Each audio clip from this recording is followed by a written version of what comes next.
Hello friends, good morning to all. సూర్యుడితో శుభోదయం. ఇంకా కృతజ్ఞత.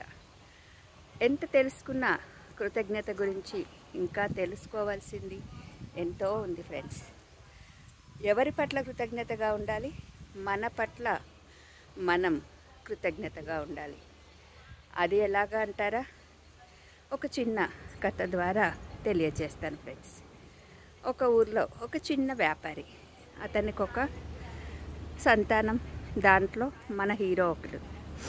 సో చాలా చిన్నప్పుడు, అంటే 7 సంవత్సరాల వయసు ఉన్నప్పుడే ఒక అరుదైన వ్యాధి రావడంతో అతనికి 80% వినికిడి శక్తిని కోల్పోయాడు.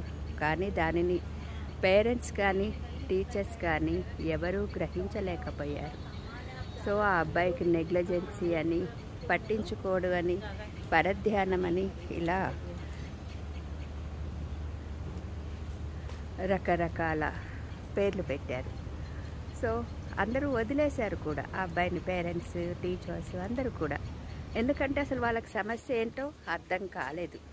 కానీ ఈ అబ్బాయి మాత్రం చదువుకుంటూ చిన్న చిన్న పనులు చేస్తూ ఆ వచ్చిన ఆదాయంలో కొంత భాగాన్ని తన సైంటిఫిక్ ల్యాబ్ క్రియేట్ చేసుకోవడం స్టార్ట్ చేశాడు. అలా కొన్ని సంవత్సరాలు గడిచిపోయాయి. మామూలుగానే వివాహమైంది, 3 పిల్లలు, భార్య చనిపోయింది ఆర్థిక కారణాల దృష్ట్యా, అనారోగ్యం దృష్ట్యా. దాని తర్వాత ఈయన అలాగే జీవితాన్ని కొనసాగిస్తూ ఉన్నాడు. ఆయన తన మీద తనకి నమ్మకాన్ని మాత్రం వదులుకోలేదు. అలాగే ప్రయత్నిస్తూ ఉన్నాడు. సైంటిఫిక్ ల్యాబ్లో ఆయన సంపాదనలో అధిక భాగం ఆ ల్యాబ్ కోసమే ఖర్చు పెట్టేవాడు. రకరకాల ప్రయోగాలు చేసేవాడు. ప్రపంచానికి తెలియదు ఆయన ఏం చేస్తున్నాడో. కాబట్టి అవహేళన చేసేవారు. ఒక ఫెయిల్యూర్కి ఎవరైనా బెస్ట్ ఎగ్జాంపుల్ కావాలి అంటే ఈయన పేరే చెప్పేవాళ్ళు ఫ్రెండ్స్. అలాగే మళ్ళీ వివాహమైంది, మళ్ళీ 3 పిల్లలు. అయినా కూడా ఈయన ఫెయిల్యూర్స్ మాత్రం అలాగే ఉన్నాయి. చివరికి ఆయనకి 60 ఏళ్ల వయసులో ఆయన యొక్క ల్యాబొరేటరీ పూర్తిగా తగలబడిపోయింది. $1,00,000 విలువైన ల్యాబొరేటరీ. అప్పుడు ఆయన ఏమనుకున్నాడో తెలుసా ఫ్రెండ్స్? భగవంతుడా, ఇప్పటి వరకు నా ఫెయిల్యూర్స్ అన్నీ కూడా పోయాయి. ఇప్పటి నుంచి నేను ఇంకా కొత్తగా ఆలోచిస్తాను, ప్రపంచానికి వెలుగు తెస్తాను అనుకున్నాడు. ఎవరో తెలుసా? 65 సంవత్సరాల తర్వాత అయినా కూడా ఆయన కృతజ్ఞతగా ఉన్నాడు.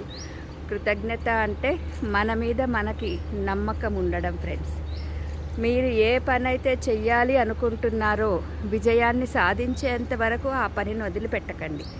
ఆ లక్ష్యం కోసమే మీ జీవితం అయితే లక్ష్యాలను సాధించడం అంత సులువైన విషయం ఏమీ కాదు. అలాగని అసాధ్యం కూడా కాదు. ఎంత failures are steps to success అంటారు పెద్దవాళ్ళు.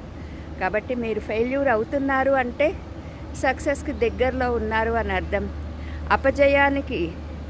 అపజయాలు అవుతున్నాయి అంటే జయం మెట్ల వైపు మీరు అడుగులు వేస్తున్నారు అని అర్థం. కావాల్సిందల్లా మీకు మీరు కృతజ్ఞతగా ఉండడం, మీ మీదనే మీకు నమ్మకం ఉండడం ఫ్రెండ్స్. సో మిమ్మల్ని మీరు నమ్మడమే మీ పట్ల మీరు చూపించే అసలైన కృతజ్ఞత. ఉంటారు కదా? సో ఎప్పుడు కూడా మీ నమ్మకాన్ని మీరు వదిలేయకండి. మీ లక్ష్యాలని, మీ ఆశయాలని వదిలేయకండి. అదే ఈరోజు నేను చెప్పాలనుకుంటుంది. Thank you.